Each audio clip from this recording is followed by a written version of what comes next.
Ya, Anda kembali bersama kami dalam Pro Kontra. Kita lanjutkan. Ya, tadi sudah jelas ini mungkin Pak Refli dulu deh ya, bahwa ini yang sebelum tersangka begitu ya. Ya, saya tentu menghargai ya standing Bung Saur, standing Almas dari ICW, karena memang kita kan menginginkan pemberantasan korupsi ini berjalan sukses begitu. Tetapi kan tentu kita tidak boleh a priori dengan fakta yang ada. Fakta yang ada itu menurut saya memang ada juga sih memang dalam rangka proses pilkada ini, kemudian pihak-pihak tertentu lawan itu kan melaporkan. Oh ya. Apa saja dilaporkan ya. Soal barangkali dia tidur kesiangan, bangun kesiangan pun dilaporkan dan lain sebagainya. Nah, menurut saya dengan dua pembatasan itu, pertama dia belum tersangka ya. Yang kedua, setelah ditetapkan sebagai KPU, saya kira reasonable, masuk akal kalau kemudian proses pemeriksaannya itu ditunda kalau ada laporan. Tetapi kalau dia sudah menjadi tersangka, ya, dan kemudian partai pun juga tetap bandel mencalonkan orang yang tersangka sebagai bunuh diri namanya. Ya, walaupun bunuh diri kan faktanya ada. Faktanya ada menang juga ya, Pak. Dan menang juga, mungkin seperti Bupati Buton misalnya. Nah, itu masuk akal ya, saya kira. Tapi tadi Almas mengatakan bagaimana kalau dia saksi kunci. Penting sekali. Makanya saya katakan kesepakatan ini kan bukan undang-undang sesungguhnya. Ini adalah sebuah memorandum of understanding. Ya? Jadi kalau seandainya dia memang penting betul untuk diperiksa karena memang terkait dengan proses penegakan hukum yang sedang berjalan. Misalnya katakanlah ada tersangka lain misalnya, tapi dia saksi kuncinya. Bahkan dia saksi untuk di pengadilan misalnya. Saya kira masuk akal. Tapi ini tidak bisa seperti itu mungkin ya, Mbak Almas mungkin bisa menambahkan, karena kalau seperti itu tergantung kasuistis, jadinya kepastian hukumnya di mana. Jadinya orang bertanya, oh si A diproses, si B kok enggak, si A ini ngerim sebentar sebenarnya, ngerim. Nah, satu direm, satu enggak, orang akan protes. Makanya tadi kan kebijakan masuk ke logikanya di bilang Bung Harun tadi. Maksud saya begini, itu kan sama dengan ya akan KPK ini nanti saya pikir akan ditangkap untuk bermain politik. Katakanlah gini, seandainya ada orang melapor seperti tadi logika yang dibuat Nasir misalnya kan, ketiduran di ini.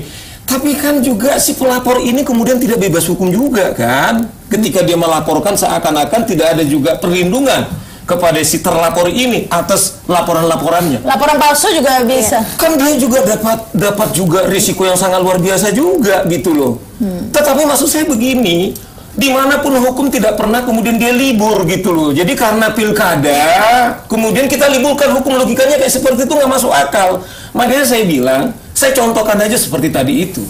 Tiba-tiba dalam ruang space nggak kita lihat dia, padahal rangkaian sudah terang benderang, kemudian kita permisif, ini bahaya. Bahkan itu yang saya bilang, dia sudah menjabat saja, sudah disumpah saja, dia masih menyelewengkan, apalagi kita kompromi. Silakan nih, Pak. Jadi sebenarnya ada yang positif ya, artinya pendapat tadi itu memang sudah berlaku. Dulu KPK juga pernah melakukan hal ini ya, Kejaksaan Agung juga demikian, kepolisian juga Contohnya demikian. kasus apa nih, Pak? Ada beberapa, misalnya tadi saya katakan kasus Gubernur Bengkulu ya. Sebenarnya kan positif juga, artinya mempersiapkan partai politik untuk menyiapkan orang-orang yang memang benar-benar punya integritas, sehingga kemudian partai politik tidak punya resiko. Kan begitu. Yang kedua sebenarnya bukan libur ya, bukan libur, tapi memang dijaga. Tapi tetap saja kemudian pengumpulan bukti-bukti itu tetap dilakukan oleh aparat penegak hukum. Tidak kemudian libur dan pengertian itu disimpan, tidak seperti itu. Tapi memang bagaimana menjaga ini semuanya. Baik, tapi memang tidak bisa dipungkiri juga ini penindakan kasus korupsi di KPK dari laporan itu masuk, kemudian ekspos perkara dan sampai ke tahap penyidikan itu kan bukan suatu proses yang sembarangan ya, tapi di situ sangat ketat sekali filternya dari apakah ini adalah kasus korupsi, laporannya apakah laporan palsu, laporan abal-abal yang dibuat-buat atau tidak, kan di situ ada prosesnya. Dan di situ pasti KPK juga tidak sembarangan untuk menindaklanjuti satu kasus korupsi, apalagi dalam konteks misalnya pilkada seperti ya, itu. Sebenarnya begini ya, kalau kita lihat sebenarnya barangkali kalau KPK saya tidak terlalu ragu ya, no doubt lah. Tapi kan ada penegak hukum lain yang kadang-kadang dalam tanda kutip sering yang begitu-begitu. Tapi ini KPK Pak yang dibicarakan. Yang menyanggupi ini KPK. Saya ingin mengatakan bahwa kan kita kalau misalnya ada yang seperti ini kan tidak hanya mengikat KPK saja, ada juga penegak hukum lainnya. Jadi kan karena memang ada hal-hal seperti itu, makanya kemudian kita harus ketat di restriksinya, pembatasannya. kan tidak ada hukum ini mutlak semua. Ya, Jadi tapi harus ada tetap aja Pak, pembatasan. saya bayangkan kalau ada laporan begitu ya. Wah, boleh nggak saya nanya ini Pak? Boleh kan? Ya, oke saya lanjutkan. Ya, boleh saya lanjutkan kan? Boleh. Ya, ada orang melaporkan begitu. Boleh. Mungkin ada yang abal-abal Iya, laporan. iya. Tapi ada juga yang kasus penting juga Iya, begitu. iya. Kebetulan yang dilaporkan adalah calon. Iya. Nah, kalau ditunda tidak segera diproses ini kan Saya kemungkinan pikir bukan ditunda. menurut Tadi saya. tadi kan sudah saya Bisa katakan. menghilangkan alat Bukan bukti ditunda ya, dalam Bu. pengertian bahwa saya tadi tidak ada sudah- aktivitas sudah gitu loh. jawab. Kan kalau memang ya kasus itu di mana yang bersangkutan itu betul-betul saksi yang dibutuhkan dalam sebuah proses Harus penyidikan diperiksa. ya harus diperiksa. Tapi kalau sudah sekedar misalnya laporan-laporan biasa saja yang selama ini dimain-mainkan oleh maaf kata ya.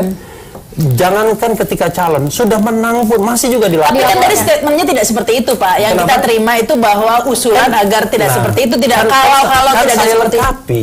Enggak, yang kita kan komentari yang katanya Aziz Mas ada Arita yang gini. Ini kan menyerang di saya. nota Kan saya kesepakatan. saya katakan Menurut saya ada- itu nggak konsisten ada cara berpikir restriksi, ya. Karena lalu itu- kemudian ada proses di mana dia harus diperiksa kalau itu memang menyangkut sebuah proses yang penting. Dan itu yang menimpa seperti Benny, itu. tapi ini yang menimpa Benny Kaharman ya ketika dia maju sebagai calon gubernur NTT, ya kan, kemudian dia dipanggil oleh KPK. Ada itu beberapa orang pimpinan Komisi 3 dan anggota Komisi 3 dipanggil oleh KPK.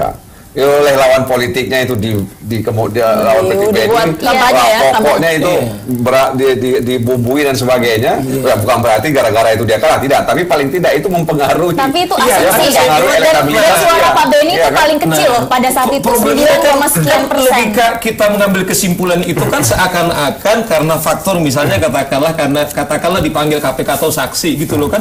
Padahal barangkali ada parameter lain juga Enggak, memang makanya saya katakan bukan Dan suaranya satu-satunya. kecil sekali. Ya, bukan Karena- satu-satu. Apalagi ya. katanya hasil survei suaranya emang Bukan kecil. hasil Ya, survei, bukan survei. hasil Survei kan survei. bukan satu-satu Perolehan ya. suara. Perolehan suaranya paling kecil 9, sekian persen. Dan dia adalah yang paling Dan apa yang bisa membuktikan kepada Iya. publik bahwa publik tidak memilih karena diperiksa oleh KPK? Saya katakan saya salah satu. tambahkan sedikit Bukan misalnya di bukan KPK. satu-satunya, salah satu. Iya, salah SOP pelaporan misalnya Salah itu ada standar, nggak boleh misalnya kalau kita melapor itu bagian ke pelaporan Makanya standarnya. begini, saya bilang, Nah jadi kalau bayangkan KPK karena hanya legal. karena pilkada kemudian tersembunyi itu pencederaan juga kepada publik kalau kemudian KPK oleh karena musim pilkada nih gitu loh.